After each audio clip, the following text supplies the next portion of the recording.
नमस्कार, जोहार भारत मित्र देख रहे हैं आप। मेरा नाम अभिषेक भारती है और झारखंड की राजनीति का पारा चढ़ा हुआ है। भले बाहर का पारा एकदम ठंडा है। लड़ाई इस बात पे हो रही थी कि मैं कह रहा था कि 12 डिग्री टेम्परेचर है, ये कह रहे हैं कि 5 डिग्री टेम्परेचर है। बहरहाल बात पारे की है और पारा कैसे चढ़ा हुआ है ये मैं आपको दिखाता हूं। सबसे पहले इस तस्वीर को देखिए। इस तस्वीर में आपको कांग्रेस दिख रही है, एनएसयूआई, और साथ में कांग्रेस दिख रही है और मांग है कि झारखंड की छात्रवृत्ति जारी करो। देखिए, बीजेपी विधानसभा तक में आवाज उठा चुकी कि भाई झारखंड के ओबीसी छात्रों की छात्रवृत्ति दीजिए। आजसू घेराव कर चुकी, सबका घेराव कर चुकी, मुख्यमंत्री आवास का घेराव कर चुकी, पैदल मार्च कर चुकी कि भाई झारखंड के छात्रों की छात्रवृत्ति दीजिए। जेल कैंप ने पदयात्रा कर दी कि भाई झारखंड के छात्रों की छात्रवृत्ति दे दीजिए। जेएमएम ने हर प्रखंड में उतर करके प्रदर्शन कर दिया कि भाई झारखंड के छात्रों की छात्रवृत्ति दीजिए। और अब कांग्रेस लोक भवन का घेराव कर रही है कि झारखंड के छात्रों की छात्रवृत्ति दीजिए। अब सवाल यह है कि झारखंड के छात्रों की छात्रवृत्ति देगा कौन? चितरंजन, बिल्कुल। देखिए, सबसे बड़ा सवाल है कि आखिर झारखंड की छात्रवृत्ति देगा कौन, क्योंकि बीजेपी भी मांग कर रही है, झारखंड मुक्ति मोर्चा भी मांग कर रही है, कांग्रेस भी मांग कर रही है, आजसू भी मांग कर रही है और जेएलकेएम भी मांग कर रही है। देखिए, झारखंड में इंडिया गठबंधन की सरकार है, महागठबंधन की सरकार है, जिस गठबंधन में कांग्रेस, जेएमएम और आरजेडी की सरकार है। वहीं केंद्र में बीजेपी की सरकार है, जदयू और आजसू समर्थित सरकार है। लेकिन झारखंड में या तो आपकी सरकार केंद्र में है झारखंड की पार्टी की, या फिर आपकी सरकार राज्य में। ऐसा भी नहीं है कि केंद्र और राज्य में डबल इंजन की सरकार है, तो आप ये आरोप लगा सकते हैं कि आप विरोध कर सकते हैं। देखिए, झारखंड में क्या है ना कि एक बड़ा मुद्दा मिल गया छात्रों को लेकर, क्योंकि अभी कोई चुनाव नहीं है और कोई नहीं चाहता कि पैसे खर्च करे।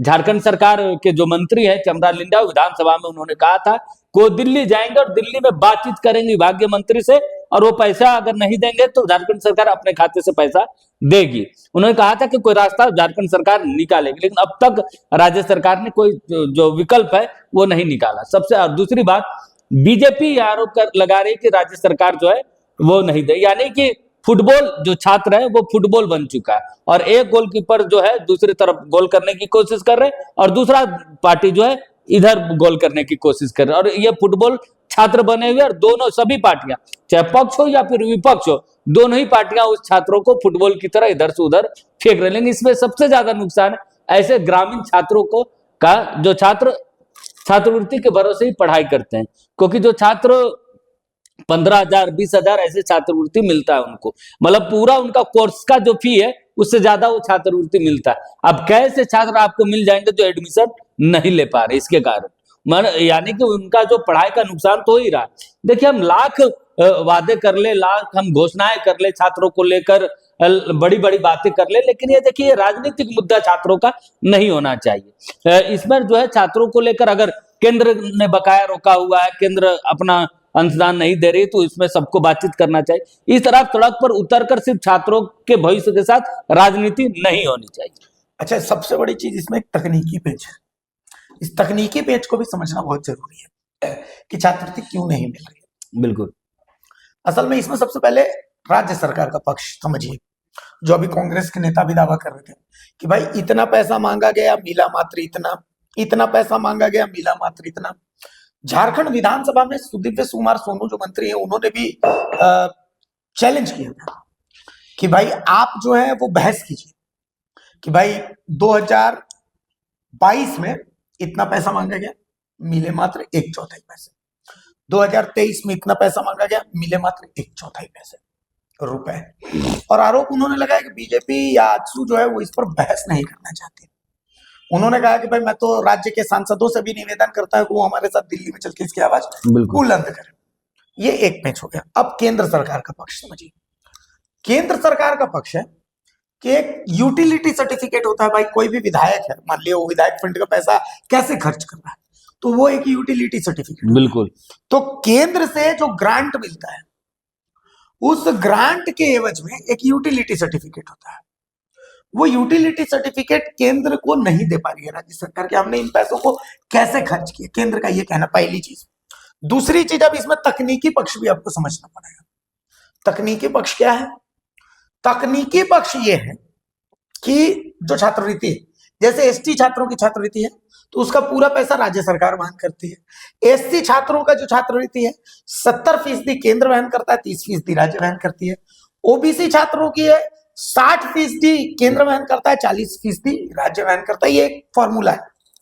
तो अब सवाल ये उठता है कि इस फॉर्मूले के आधार पर भाई केंद्र कह रहा है कि आप हमको यूटिलिटी सर्टिफिकेट दीजिए और राज्य कह रहा है कि भाई आप हमको जितना पैसा हम मांग रहे हो वो पैसा हमको दे दीजिए। अब आता है देखिए छात्रों की जो छात्रवृत्ति, ये छात्रवृत्ति कल्याण विभाग की तरफ से आती है। कल्याण विभाग का जो बजट था वो मेरे को जहां तक याद है लगभग 23,000 करोड़ का था।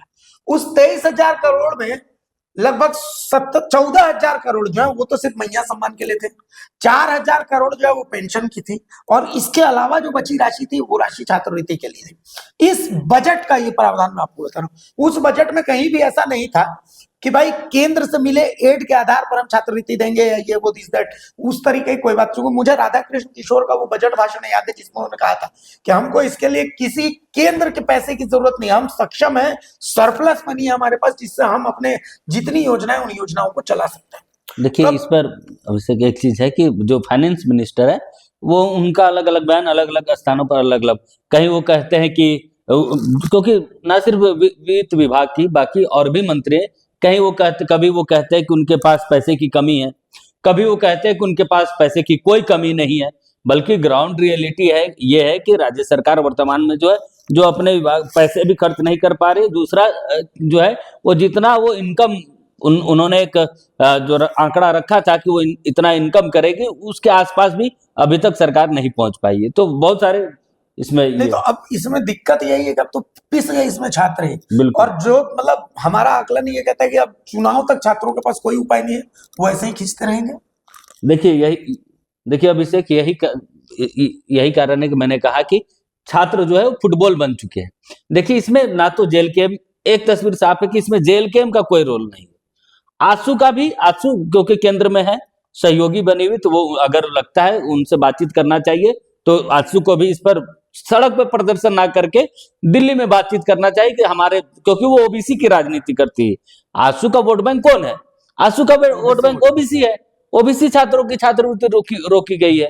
तो सबसे पहले इसमें अगुवाई आंसू के करना चाहिए कि सड़क से पहले उनको दिल्ली में बातचीत करना चाहिए, संसद में बातचीत करना चाहिए कि हमारे छात्रों का हक मारी नहीं होना चाहिए, हमारे छात्रों को जो है वो छात्रवृत्ति मिलनी चाहिए। दूसरी बात, अब आते हैं जेएमएम और कांग्रेस के पास। जब केंद्र सरकार नहीं दे रही तो क्या आप ये बोल के छात्रों के भविष्य को छोड़ देंगे, वही अंधेरे में छोड़ देंगे कि नहीं केंद्र सरकार नहीं दे रही, सौतेला व्यवहार कर रही, इसलिए हम जो है छात्रवृत्ति नहीं देंगे? तब तो आप जो योजनाएं आप चला रहे हैं, मैया समान योजना या कोई भी योजना, आप उन योजनाओं को भी छोड़ दें। क्योंकि देखिए जब आप, क्योंकि सर्टिफिकेट आप जब तक नहीं बताएंगे केंद्र सरकार को कि आपने जो केंद्र के से जो पैसे मिले थे उन पैसों को आपने कहाँ खर्च किया, तो कोई भी आपको फिर कैसे, आपको अगर आपके गार्जियन पैसे दे रहे हैं तो आपको गार्जियन को तो बताना होगा कि 5 लाख उन्होंने दिया, हाँ। 1 साल के खर्च के लिए लो 5 लाख रुपया। 1 साल से पहले अगर आपके पास खत्म हो गए तो आपको बताना होगा कि आपने जो 5 लाख दिया था पिताजी, उसको मैंने इस विभाग में पैसे खर्च कर दिए, अब मेरे पास सच में पैसे ना, आप हमको पैसे दीजिए। आप जब वो देंगे ही नहीं, आप उनको बताएंगे ही नहीं, तो पैसे कैसे देंगे? ये भी सवाल। क्योंकि देखिए जो ये राजनीतिक मुद्दा है कि जो है केंद्र सौतेला व्यवहार, देखिए हमेशा कभी भी 80-20 का कभी नहीं रहता है, हमेशा क्या है 19-20 जो कहा जाता है वो 19-20 व्यवहार आपके साथ हो सकता है। एकदम से केंद्र सरकार किसी भी राज्य में के लिए आंख बंद नहीं कर सकती, इसलिए नहीं कर सकती क्योंकि एक सिस्टम बना हुआ है, बिल्कुल संवैधानिक ढांचा है कि एक दूसरे के पूरक है, राज्य और केंद्र जो है एक दूसरे के पूरक है, तो हमें एक कभी भी पूरी तरह से आंख बंद नहीं कर सकता। चलिए, तो यही बात है। तो कुल मिलाकर के छात्र जो है फिलहाल झारखंड में राजनीति का मुद्दा है। छात्रवृत्ति तो सब मांग रहे हैं, लेकिन छात्रवृत्ति देगा कौन, इसका जवाब किसी के पास नहीं है। तो कुल मिलाकर के छात्र आप भगवान भरोसे हैं झारखंड में, आप अपनी व्यवस्था खुद देख लीजिए। पढ़ सकते हैं तो पढ़िए, नहीं पढ़ सकते हैं तो मुर्गी अंडा पालिए बेचिए, यही आपके लिए व्यवस्था। क्योंकि ये बात मुख्यमंत्री के तरफ से मुख्यमंत्री कह रहे हैं, मुख्यमंत्री अगर नहीं पसंद है तो मोदी जी बोल रहे हैं पकौड़ा बेचिए, ये भी ऑप्शन है, बिल्कुल देख लीजिए। दोनों ऑप्शन, जो ऑप्शन आपको बेहतर लगे वो काम आप कर सकते हैं। नमस्कार, जोहार।